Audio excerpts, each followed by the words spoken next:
नमस्कार, welcome back to my channel. मेरा नाम संजोगिता है और मैं कश्मीरी पंडित हूँ। अगर आपने मेरे पुराने वीडियोस देखे होंगे जिनमें मैंने एक्सप्लेन किया है कि हम कश्मीरी पंडितों के साथ कितनी बर्बरता हुई है, कितने अत्याचार हुए हैं।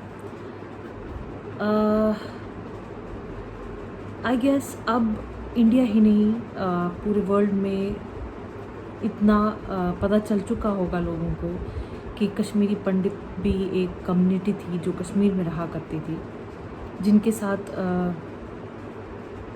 इतना अत्याचार हुआ, जिनको अपनी कश्मीर, जिनको अपनी जन्मभूमि छोड़कर कहीं और बसने पे मजबूर कर दिया गया। All thanks to Kashmir Files, all thanks to mister Vivek Agnihotri and the team. Thank you so much sir कि आपने एटलीस्ट आफ्टर 32 ईयर्स किसी को तो इतना याद आया कि we should make a movie on that. And plus I am very much thankful to our government जिन्होंने इसको रिलीज़ होने दिया। अदरवाइज़ बहुत सारी ऐसी मूवीज़ हैं जो फैक्ट बेसिस पे बनी और उनको वहीं पे रोक दिया गया। तो और मैं आप सबकी बहुत आभारी हूँ कि आप मूवी देखने जा रहे हैं और आप समझ पा रहे हैं कि this is not about Kashmiri pandits, this is about human beings, this is about our future. मुझे नहीं पता कि कितने लोगों को पहले पता था कश्मीरी पंडितों के बारे में और कितने ज़्यादा लोगों तक ये अवेयरनेस फैली। आज की मेरी वीडियो का मेन मकसद यही है कि मुझे एक्चुअली बहुत सारे मैसेजेस आ रहे हैं इंस्टाग्राम पे, यूट्यूब पे कि क्या आपने कश्मीरी फाइल्स देखी है, क्या ये रियलिटी है, क्या वाकई ऐसा कुछ हुआ था आप लोगों के साथ। अग्निहोत्री जी ने बहुत हद तक कोशिश की है कि वो बहुत सारी चीज़ें मूवीज़ में दिखाएं, but it's not possible, it's even not feasible कि वो 3 घंटे की मूवी में आपको पूरी की पूरी इतने सालों की हिस्ट्री सुना दें। बहुत हिस्ट्री बाकी है, बहुत पन्ने खुलने हैं। तो बस मेरा ये मोटिव है कि मैं उन लोगों तक एक बात पहुंचाऊं कि कश्मीर फाइल्स ये एक मूवी ही नहीं है, ये एक ऐसी सच्चाई है जिसको अभी तक सबने हाइड करके रखा, जिसको आगे बढ़ने ही नहीं दिया, जिसको लोगों तक पहुंचने ही नहीं दिया।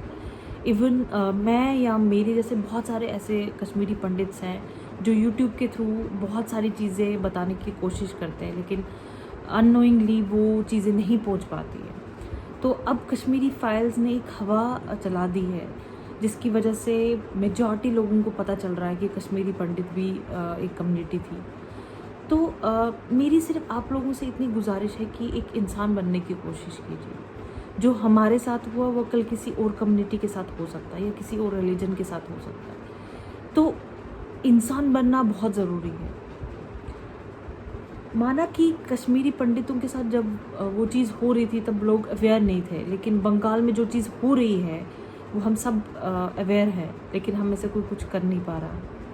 तो please take step forward, get united and I think हम लोग मिलकर ये चीज़ कर सकते हैं।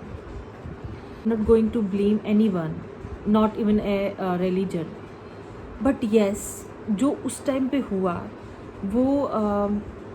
वो इंसानों ने नहीं किया, वो किसी रिलीजन ने नहीं किया, बल्कि मैं ये कहूँगी वो लोग इंसान ही नहीं थे। मुझे एक भाई साहब ने यूट्यूब पे कमेंट किया कि हमसे गलती होगी, हमारे एंसेस्टर्स ने आपके साथ बुरा किया, आपको इसलिए भगाया गया क्योंकि आप इंडिया के साथ ज्वाइन होना चाहते थे और हमें पाकिस्तान चाहिए था, तो आप कश्मीर आइए, हम और आप मिलके पाकिस्तान अचीव करेंगे। तो मैं उनको स्ट्रेट फॉरवर्ड एक चीज़ का रिप्लाई देना चाहती हूँ जो मैंने कमेंट में नहीं किया है, वेरी क्लियरली कि हम कश्मीरी पंडित हैं, हम हिंदू हैं, ये हिंदुस्तान हमारा है, ये कश्मीर भी हमारा है। तो भाई साहब जिन्हें पाकिस्तान चाहिए वो प्लीज़ हमारे देश से चले जाए, पाकिस्तान में बसे, हमें कोई प्रॉब्लम नहीं है। बल्कि मुझे लगता है कि हमारे यहाँ से गवर्नमेंट को इनिशिएटिव लेना चाहिए कि वो उनको 10-20 किलो के चावल और पानी की बोतल और कुछ ज़रूरत की चीज़ें यहीं से दे दें, ताकि उनको पाकिस्तान रवाना किया जाए। हमारा देश जो है वो बच जाए इस कॉन्स्पिरेसी से। तो इस वीडियो को ज़्यादा लेंथी नहीं करना चाहती, बस जाते जाते मैं इतनी सबसे अपील करना चाहती हूँ कि कश्मीर फाइल्स देखिए और ज़्यादा से ज़्यादा लोगों तक अवेयरनेस पहुँचाइए, क्योंकि हमारी कम्युनिटी ने बहुत कुछ झेला है। इनफैक्ट हर एक कश्मीरी पंडित की एक दर्दनाक स्टोरी है। बहुत सारी ऐसी स्टोरीज़ जिनका शायद अभी तक पता भी नहीं है। बहुत सारी स्टोरीज़ आप फेसबुक पे भी देख रहे होंगे, इंस्टाग्राम्स पे भी देख रहे होंगे। आप लोग आगे आके अपनी स्टोरी बताना चाहते हैं और obviously we are looking forward for the justice जो हमारे लोगों के साथ हुआ। औरतों, बच्चों, बूढ़ों, किसी को नहीं बख्शा गया। तो हम कश्मीरी पंडित कभी इस चीज़ को भूलेंगे नहीं, ना हम भूल सकते हैं इनफैक्ट, और ना हमें भूलना चाहिए। हमें जस्टिस चाहिए और तब तक ये मुहिम ऐसी ही चलती रहेगी। तो आज का वीडियो मैं यहीं पे एंड करती हूँ। अपना ध्यान रखिए, खुश रहिए, अपने आप से और अपने देश के प्रति ईमानदारी रखिए। जय हिंद, नमस्कार।